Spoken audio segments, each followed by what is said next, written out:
Want to know how to log into your account in Reolink? Well, no worries. In this video, I'm going to show you an easy step-by-step guide on how you can do it.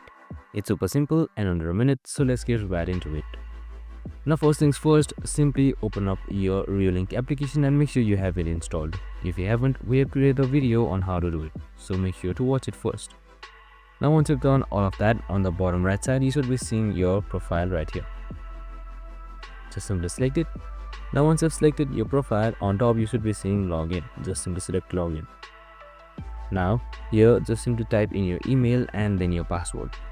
Make sure you have created an account first. Now once you're done with that, just simply select login